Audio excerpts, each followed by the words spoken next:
एक बहुत महत्वपूर्ण प्रेस कॉन्फ्रेंस के अवसर पर यहाँ एकत्रित हुए हैं।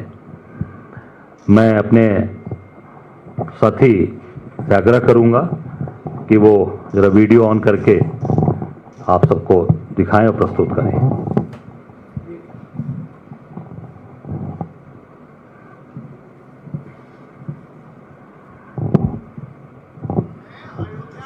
हम आज रामपथ का एक दौरा लेंगे। इस पर कितनी शराब की दुकान है? ठेका नंबर 1 विदेशी मदिरा एवं बियर, लेफ्ट हैंड साइड पर एक और दुकान दिखी। शहर का नाम अयोध्या है, रास्ते का नाम रामपथ है और शराब और मैखानों का ये आलम। एक और दुकान जस्ट मदिरा। लीजिए साहब, लिकर वाला स्कॉच बियर अयोध्या में दुकान नंबर 5। भीड़ जमी हुई है। ये जो रामपथ है इस पर हर किलोमीटर पर एक ठेका है और वो देखिए सड़क के दूसरी तरफ 6वां ठेका। अयोध्या के एंट्री पॉइंट में इस तरीके के बियर के कैन पड़े रहते हैं। 7वां किलोमीटर है ये जब हम अयोध्या से चले हैं और ये 7वां ठेका है। सरकार कहती है पीने नहीं देंगे, लेकिन अनुमति देने वाली भी सरकार है और ये काम किसी और का नहीं, उत्तर प्रदेश की सरकार का। ये श्री राम के नाम पर बेचा जा रहा है जाम। ये अयोध्या नगरी जो भगवान श्री राम की जन्मस्थली, जिसको इन्हीं की नगर निगम कार्य समिति ने 1 मई 2025 को पूरे 13 किलोमीटर के मार्ग पर इसे प्रतिबंधित किया गया था। और आज आप देख रहे हैं कि यहां पर मदिरा की दुकानें अयोध्या भगवान राम की जन्मभूमि पर ये शराब की दुकानें खोली गई हैं। इसमें एक स्थान है साहबगंज, दूसरा अंगूरी बाग, तीसरा विकासगंज और अयोध्या कैंट बस स्टेशन के पास इस शराब की दुकानें संचालित हो रही हैं। ये पूरी तरीके से जो अयोध्या को सरकार बड़ी बड़ी बात यूपी के मुख्यमंत्री आदित्यनाथ जी के द्वारा की गई कि यहां पर प्रतिबंध लगाया गया, इसे बंद किया गया और ये आज आपके सामने चीजें आ गई। और मैं समझता हूं कि ये पूरी तरीके से ये सरकार शराब सिर्फ केवल पैसे कमा रही है और हर स्थान पर पूरे प्रदेश के गलियों में, गांवों में 4-4 दुकानें हर गांव में, और भगवान की नगरी अयोध्या में आप देख सकते हैं कि पूरी तरीके से इसको इन्होंने मदिरामय बना दिया है। और इसको पूरी जितनी भी इनके सरकारी आंकड़े हैं, सरकार के ही जो नगर निगम ने प्रतिबंध लगाया था उस सरकार ने इसको चालू करने की इनको अनुमति दी है। ये मैं समझता हूं कि पूरे अयोध्या वासियों का और पूरे जो हिंदुत्व की बात करने वाली सरकार है, ये निश्चित तौर से सबके माथे पर कलंक है। ये दूसरा मैं कहूंगा कि वीडियो और जरा जारी दिखा दें जिसमें सरकार आंकड़े छुपाई है और लगातार सरकार ने देश की जनता से और आप सबसे झूठ बोला है।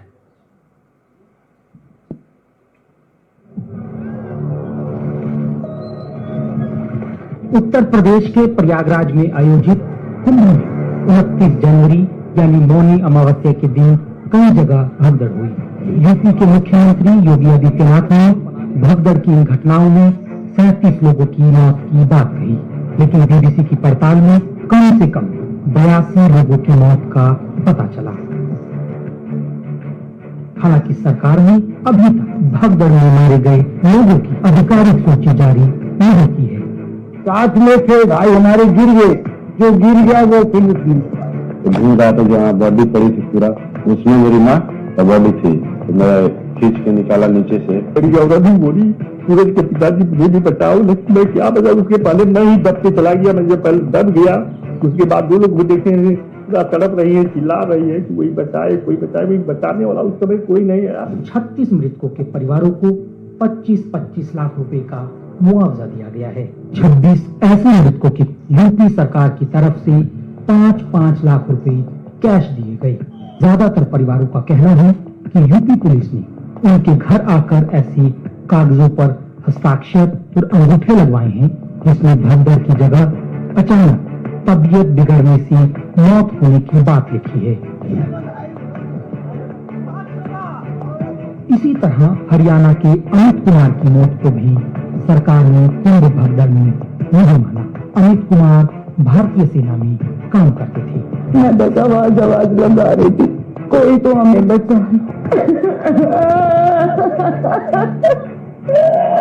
तीसरी कैटेगरी उन 19 मृतकों की है जिनके परिवारों को यूपी सरकार की तरफ से कोई आर्थिक मदद नहीं मिली।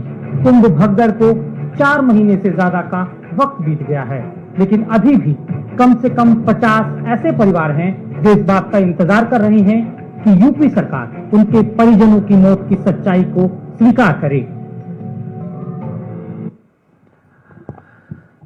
आपके सामने आपने देखा ये पूरी प्रस्तुति थी जो सरकार अपने देशवासियों से और अपने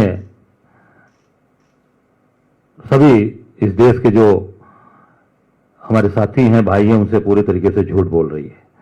सरकारी आंकड़े बनाम जमीनी सच्चाई महाकुंभ का आपने देखा ये भयावह तस्वीर।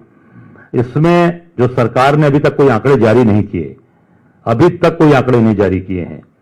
जो 29 जनवरी को घटना घटी और कई जगह पर ऐसी घटनाएं घटी, इसमें 37 लोग तो ये बता रहे हैं, पर जो रिपोर्ट आ रही है एक प्रमुख समाचार समूह की तरफ से कि उसमें 82 लोग मरे हैं, जिसकी उन्होंने जाकर जमीनी सच्चाई गांव में, घर में, परिवार में जाकर जानकारी की है। और इन्होंने 25 लाख रुपए दिए 36 लोगों को, 5-5 लाख रुपए दिए इन्होंने 26 लोगों को। और कौन दिया? राजस्व का कोई अधिकारी नहीं गया था वहां पर, पुलिस के लोग जाकर, और किस मद से इन्होंने पैसे दिए। और पुलिस को देने का अधिकार ही नहीं है। पैसा अगर देने का अधिकार सरकारी व्यवस्था में है तो वो डीएम या तहसील के लोग, एसडीएम, नायब तहसीलदार, तहसीलदार जाएगा, राजस्व को लग जाएंगे और पैसा जाकर देते हैं और उनसे सिग्नेचर कराते हैं। पुलिस कैसे गई थी? पुलिस किसके कहने से गई थी और किस तरीके से पुलिस ने जाकर लोगों को पैसे दिए और उनसे अंगूठे लगवाए और उनसे दस्तखत कराए? ये एक बड़ा प्रश्न है कि सरकार ने किस तरीके से पुलिस को वहां पर भेजा। और इसमें आप देख सकते हैं कि इसमें 19 लोग जिनका कोई उनका वारिस नहीं था, कोई उनको जिसको पैसे दे सके। उसमें जो सबसे दुर्भाग्यपूर्ण है कि जो बीजेपी के वरिष्ठ नेता आदरणीय गोविंदाचार्य जो महासचिव रहे हैं, उनके छोटे भाई के.एन. वासुदेवाचार्य भी मरे। 19 लोगों में है ये। इनका भी कोई वारिस नहीं, और जिसको उसमें कोई भी पैसा, जो कि लाश बनारस गई थी, बनारस गई लाश, और वो लाश का जो दाह संस्कार हुआ के.एन. गोविंदाचार्य के छोटे भाई का, के.एन. वासुदेवाचार्य जी का, वो हरिश्चंद्र महाशमशान घाट है, हरिश्चंद्र घाट पर उनका हुआ। जो महिला उनके साथ रहती थी उन्होंने ये बात बताई है, और उन्हें भी कोई वारिस न मिलकर उनका भी लावारिस से दाह संस्कार किया गया। ये है भारतीय जनता पार्टी की असलियत। और जो अपने राष्ट्रीय नेता आदरणीय गोविंदाचार्य जी के सगे भाई को लावारिस और उनको उस तरीके से बनारस के अंदर जलाया गया। और इससे बड़ा दुर्भाग्य क्या हो सकता है देश का, देशवासियों का, जो अपने नेता के परिवार को ही उन्होंने उसका कोई वारिस नहीं बताकर उसको बिना वारिस के जलवा दिया गया काशी में। ये मैं समझता हूं कि सरकार की पूरी सच्चाई, जो जिस तरीके से उत्तर प्रदेश की सरकार एक अयोध्या के अंदर जैसा इन्होंने जो यहां पर हिंदुत्व की बात करके और बड़ी बड़ी बात कर पूरे प्रतिबंध लगाने की, एक तरफ नगर निगम प्रतिबंध लगाता है, दूसरी तरफ सरकार शराब के ठेके खोलने का आदेश देती है और शराब के ठेके खोले जाते हैं। जगह जगह पूरे अयोध्या के अंदर दुकानें खोली गई हैं।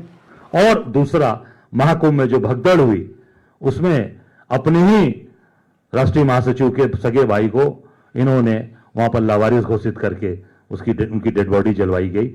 ये और पूरी तरीके से आंकड़ा अभी तक नहीं दिया गया। जो 82 लोगों की रिपोर्ट जारी हुई है उसको भी पूरा इन्होंने छिपाया, 37 कहा।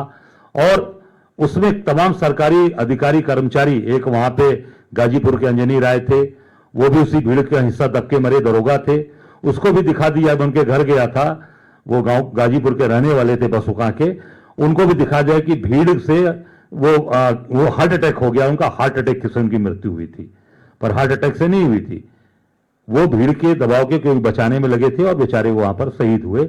सरकार ने उनकी भी, सरकारी कर्मचारी दरोगा की भी सुधि नहीं ली और उनको भी उसी लिस्ट में डाल दिया। मैं समझता हूं कि ये सरकार पूरी तरीके से आम जनता से झूठ बोल रही है, आम जनता के लोगों को केवल और केवल ठगने का काम। और तो और गेरुआ वस्त्र पहनकर, इतने बड़े गोरखनाथ पीठ के संत हैं, गेरुआ पहनकर ये प्रदेश की जनता और देश की जनता से झूठ बोल रहे हैं।